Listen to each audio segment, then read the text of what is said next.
Oh, right, FMLA. That's that thing that gives my employees 12 weeks off, right?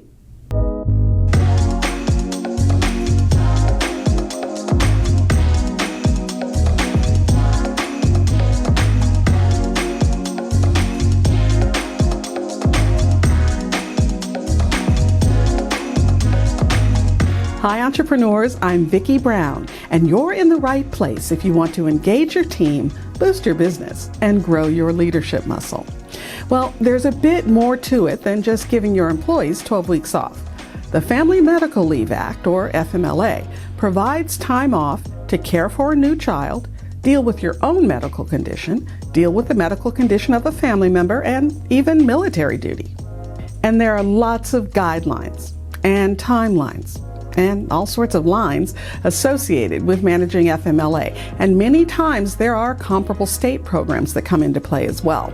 So if you want a deep dive on how that all plays out in California, for instance, check out this episode. But the focus of this episode isn't the standard ins and outs of FMLA. In this episode, I'm going to focus on some little known, odd, one-off questions that come up with FMLA. So first up, my employee is pregnant and asked for FMLA time off, but she's only been with us for 10 months, so she isn't eligible for FMLA. We denied her request, but now she's upset and says we have to give it to her anyway. Is she right? Okay, this is a situation that can really trip you up. You have someone asking for FMLA, and you know one of the requirements of eligibility is to be employed for 12 months, and they haven't been with you that long. So in this case, the employee is pregnant, and I happen to know she's in California, a state that has a pregnancy disability leave.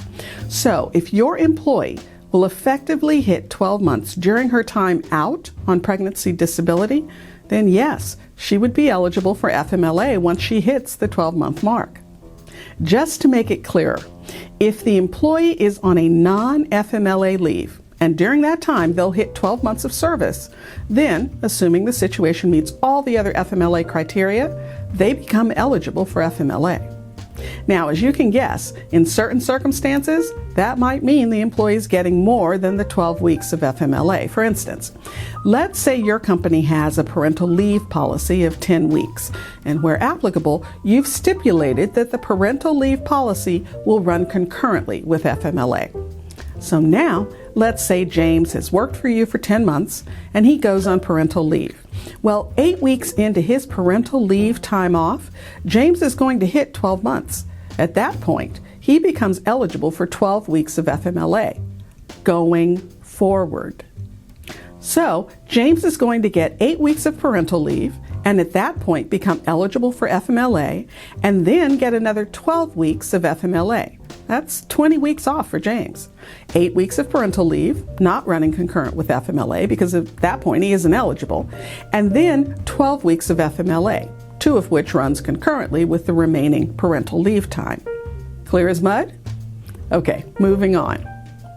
We have a new employee who isn't really new. She worked with us 2 years ago, then left last year for another job, but she wasn't happy, so she asked for her old job back and we gave it to her. Now this time around, she's been with us for 8 months, and now she's asking for leave under FMLA. Can we say no? She hasn't been here long enough. Okay, you'll love this answer. It depends. See, don't you love it when HR says it depends? Well, in this case, it does.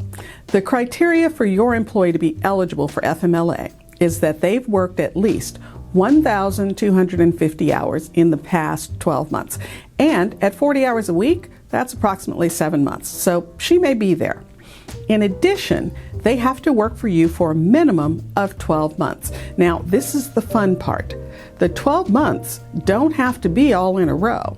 It just has to be a cumulative 12 months in the last 7 years. So if you add up the amount of time she worked with you the first time around and the amount of time she's worked with you this time around, if that's 12 months or more, then yes, she is eligible for FMLA. Our next question is, does a holiday count during FMLA? There's that answer again. It depends. If the employee is on FMLA for the entire week, then no, the holiday gets wrapped up in that FMLA week and doesn't count as a separate day off. However, If the holiday falls in a week when the employee is only on FMLA part of the week, this usually happens at the beginning or end of an FMLA period, then yes, the holiday does count as a separate day off. Now keep in mind that while this usually comes up at the beginning or ending of an FMLA period, it might also come into play when the employee is taking intermittent FMLA. All right, how many times have you heard the next Q? I just found out my employee, who's supposed to be out on FMLA for medical reasons, is working at another job. Isn't that fraud? Can I fire her? Okay, there are two things in play here. One, the FMLA leave. You can't, I'll repeat, cannot fire someone for taking FMLA. Now, the other question is, what about the other job? That depends on the rules in your state. For instance, in California, an employer cannot discipline or fire someone for simply having another job. Yep, moonlighting is legal.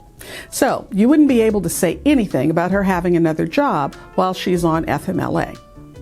After all, depending on the reason for FMLA, maybe it's job stress, but she feels she needs to take another, less stressful job to pay the bills during her FMLA, because remember, FMLA is unpaid time off. So no, you have to just leave her alone. Let the FMLA time run out and see what happens when it's done. Is she ready to come back, or will she decide to stick with the less stressful position? Now, if you're in a state that does not allow moonlighting, as long as you apply the no second job rule to everyone, then yes, you can apply that rule to her as well. All right, we'll finish up the FMLA Qs next week. If you found this information helpful, please subscribe and share. And remember, your inspired leadership is the secret sauce to having a high-performance team and a wildly successful business you'll love. I'll see you next time on Leader's Journey.